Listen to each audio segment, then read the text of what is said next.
dal leen ak jàmm ci AGT News chaîne bi leen di jox xibaar yi wér te wóor abonné leen ngir dara bañ leen a raw. AGT News. daleen ak jàmm seen chaîne bi ngeen tàmmul seen bopp di AGT News te woon na ci panel bi ñu doon waxtaanee état de la démocratie fii ci réewum Sénégal moom doyen Mamadou Ndoye jiite LD nee na état de droit ak démocratie ay xeex la xeex yoo xam ne askan wi ci seen bopp ñoo cay jiit maanaam li wolof di wax naan mbajum kanam borom moo koy fajal boppam. xeex yooyee nag judduwaalewuñu ko waaye nag ay pexe la ngir mën a jot ci démocratie Mamadou Ndoye di ñu xamal ni boo xoolee àdduna ba mu daj oppression injustice wala sax lu arbitraire fépp foo ko gis rek askan wi ci seen bopp dañuy jóg amal li ñu duppee révolte. loolu nag buñ ko indee fii ci réewum Sénégal mën nañ koo méngale ak li nga xam ne parti Pastef mu ngi koy dund ak njiit yi nga xam ne ñoo nekk ci kujje politique gi fii ci réewum Sénégal te lii nag duggulee ci Sénégal ndax mën nañu delluwaat ci ginnaaw ay at. jamono yi nga xam ne Senghor moo nekkoon ci njiitu réew bu Sénégal Mamadou Ndoye jàpp ne président Sénégal ba woon di Senghor mën nañ ko méngale ak dictateur ndax nag faalewul woon état de droit rawatina démocratie loolu nag dafa wuute lool ak li mu doon wane bu génnee muy mbirum poète humaniste mu ne Senghor dañ doon wax ci moom ne daal poète la ab humaniste la ci jamonoom. waaye nag ñi dund ak moom jamono boobu xam nañ bu baax a baax ne Senghor mosula respecté état de droit waaye itam faalewul woon benn yoon lépp lu jëm ci wàllum démocratie moom ci boppam moo liggéey ba taxawal fii ci réewum Sénégal li ñu duppee parti dominant maanaam benn parti boo xam ne moom dong moo mën parti yépp indi fi itam parti unifié maanaam benn parti cote loolu nag bu ñu ko jàngatee dafay firnde ni amul benn démocratie. moom sax dafa daan faral di wax ni démocratie bi defuñu ko pour réew yi nga xam ne ñoo nekk ci diwaanu Afrique loolu sax boo xoolee daan na feeñ ci ni muy doxalee réewum Sénégal te it bu ñu fàtte ni ci jamonoy Senghor nañu tas ay parti politique bokk na ci PAI yi am na itam ay kuréel yu bari yoo xam ne dañ koo tas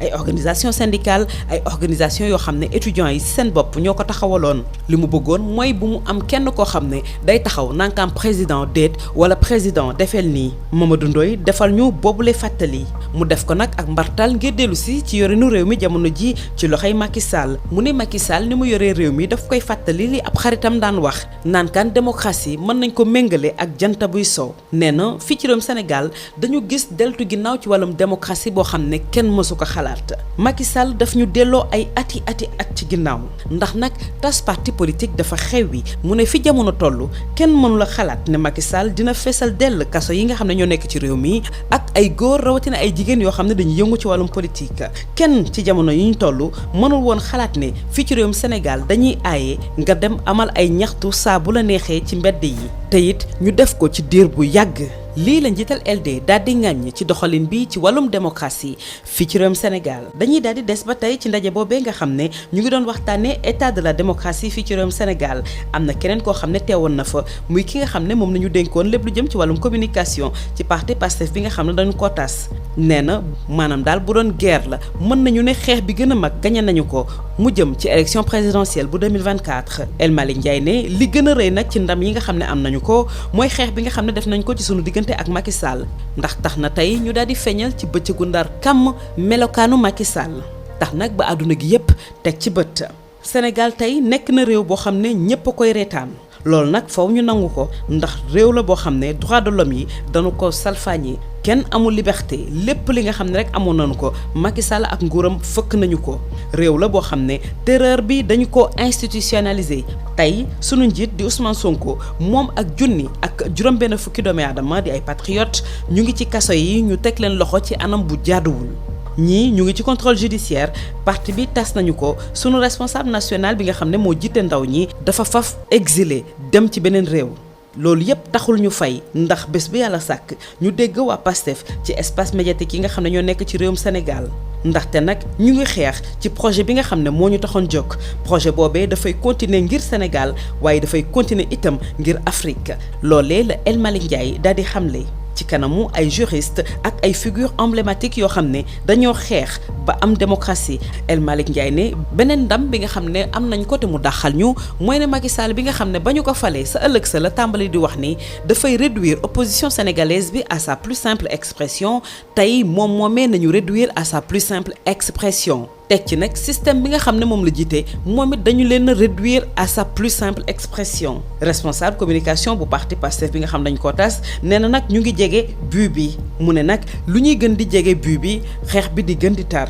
dinañu xoxatal dinañu mitital dinañu tëj ci kaso yi dinañu rey sax waaye du tere dinañu continuer di exister. ci jafe-jafe yi nga xam ne moom la njiital Pastef les patriotes Ousmane Sonko di jànkonteel at yu mujj yile El Malick Ndiaye daal di koy méngale ak or mu ne président Ousmane Sonko mën nañ ko méngale tey ak or brut xam nga or brut faw ñu jaaral ko ci ab taal ngir mu mën a tàkk Ousmane Sonko dafay tàkk te day wéy di tàkk ngir Afrique patriotisme bi di walangaan di gën di walangaan ci xol yi fii ci diwaanu Afrique. AGT News. Merci pour la confiance renouvelée à votre chaîne préférée AGT News. Venu participer à un panel de la conférence sur l'état de la démocratie au Sénégal, le doyen Mamadou Ndoye de la LD a fait savoir que l'état de droit et la démocratie sont des conquêtes que les peuples n'acquièrent pas de manière innée, mais par moyen de lutte. Cela signifie que non seulement ce ne sont pas des choses innées ou des dons, mais le fruit de batailles. Et ces batailles s'inscrivent dans une dynamique qui est une dynamique humaine, a-t-il expliqué. Selon Mamadou Ndoye, dans le monde entier, l'oppression, l'injustice et l'arbitraire ont été toujours confrontés à la frustration et à la révolte. Pour faire la corrélation entre ce que vit aujourd'hui le parti Pastef et ce que les leaders politiques comme lui ont vécu sous le régime de Senghor, Mamadou Ndoye a peint l'ancien président sénégalais comme un dictateur qui piétinait l'état de droit et la démocratie comme il voulait, tout en se cachant derrière son manteau de poète humaniste. On parlait de Senghor comme un poète, un humaniste à l'époque, mais ceux qui ont vécu cette époque savent très bien que Senghor ne respectait pas l'état de droit et ne respectait pas la démocratie. C'est lui qui a commencé ce travail de créer ce qu'on appelle un parti dominant, parti unifié, pratiquement parti unique. Donc à dire que la démocratie n'est pas faite pour les Africains, parce que c'était cela qui transperçait dans sa gouvernance. Et Senghor a dissous beaucoup d'organisations, des organisations politiques comme le PAI, mais aussi des organisations syndicales et estudiantines. Il voulait faire le vide en ce qui concerne tout contre-pouvoir, et c'est là que commence la négation de l'état de droit, a rappelé M. Ndoye. Le doyen Mamadou Ndoye a terminé son intervention sur le règne et la gouvernance de Macky Sall qu'il considère comme étant l'avènement de la fin de la démocratie, de l'état de droit au Sénégal. Par rapport à Macky Sall, nous assistons à ce qu'un ami appelle le crépuscule de la démocratie. Nous avons un recul absolument inimaginable. Personne n'aurait pensé aujourd'hui au Sénégal qu'on reviendrait au temps où on est en train de dissoudre des partis politiques. Parce que ça, c'est pratiquement dans la première époque de notre indépendance. Personne ne pouvait imaginer au Sénégal qu'on remplirait les prisons d'hommes et de femmes politiques. Personne ne pouvait penser que le droit de manifester serait suspendu pour très longtemps, a dénoncé le leader de la LD. Toujours en marge de cette conférence citoyenne sur l'état de la démocratie au Sénégal, tenue à Dakar, le chargé de communication du parti dissous Pastef a affirmé qu'ils avaient déjà remporté une grande bataille dans leur lutte pour la conquête du pouvoir en 2024. Selon El Malick Ndiaye, leur plus grande réussite à cette étape du combat est d'avoir réussi à montrer le vrai visage de Macky Sall à la face du monde. Le Sénégal est devenu aujourd'hui la risée du monde. Il faut au moins constater cela. Le pays où les droits de l'homme sont bafoués, les libertés individuelles et fondamentales confisquées, le pays où règne une terreur institutionnalisée.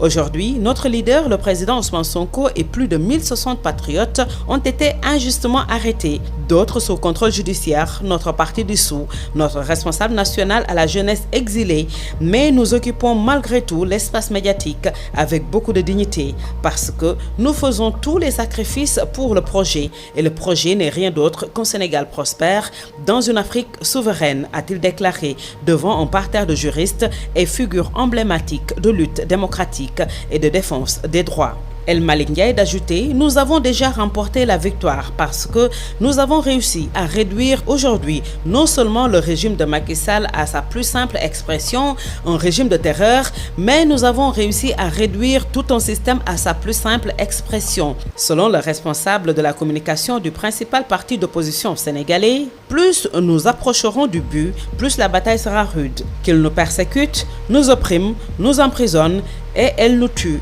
nous continuerons d'exister. Sur les difficultés et épreuves traversées par son leader ces dernières années, El Malick Ndiaye a usé d'une parabole pour l'expliquer. Le président Ousmane Sonko, ou bien l'idéal qu'il défend, c'est comme de l'or brut. Et l'or a besoin de passer par le feu pour briller. Le président Ousmane Sonko brille et brillera pour toute l'Afrique. Le patriotisme irrigue et irriguera tous les cœurs des Africains. AGT News.